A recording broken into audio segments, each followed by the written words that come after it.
Sunod-sunod na kinakasuhan at ikinukulong ang mga kilalang kritiko ng Marcos administration. Common denominator sa mga personalidad na ito ang pagiging supporter ni dating Pangulong Rodrigo Duterte at Vice President Sara Duterte. Kabilang sa kasong isinasampa sa mga ito ay may kaugnayan sa disinformation, cyber libel at sedition. Isa sa unang kinasuhan ang dating media personality at ngayon vlogger na si Jay Sonsa dahil umano sa pagpapakala ng fake medical records at unverified health reports patungkol kay Pangulong Bongbong Marcos. Inaresto si Sonsa ng mga ahente ng National Bureau of Investigation nitong nakaraang May 2 sa bisa ng warrant of arrest na inilabas naman ng Pasay Regional Trial Court at nakapagpiyansa sa halagang 10,000 piso. Robbery extortion case naman ng kasong ikinaaresto ng social media personality at Peanut Media Gallery founder na si Franco Mabanta na nagdemand umano kay dating House Speaker Martin Romualdez ng nasa 300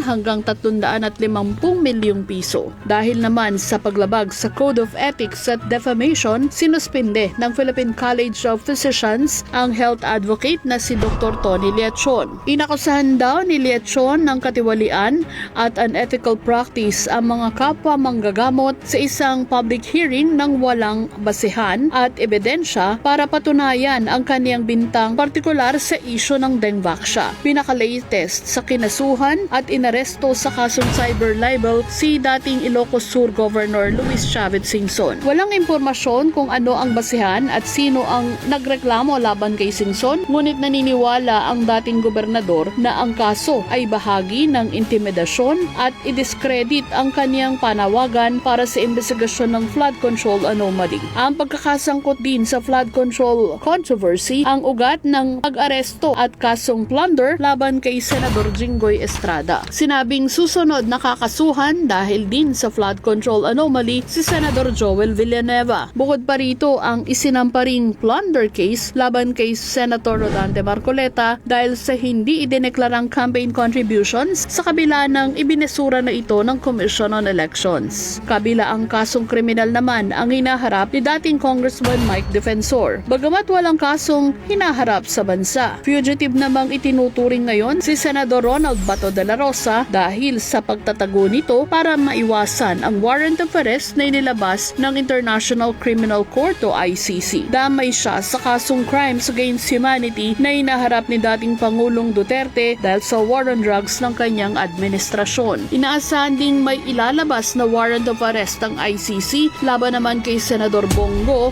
na kasama rin sa pinangalanan sa kaso. Sa susunod na linggo naman, magsisimula na ang pre-trial sa impeachment complaint laban kay Vice President Sara Duterte. Gagawin ito sa kabila ng standoff sa liderato ng Senado kung saan naging mayorya ang 12 kaysa sa itinatadhana ng konstitusyon na 13. Ang mga kasong isinampa itinuturing na mga kritiko na bahagi ng harassment ng administrasyon. Una nang sinabi ng administrasyon na paiigtingin ang kampanya laban sa pagpapakalat ng fake news.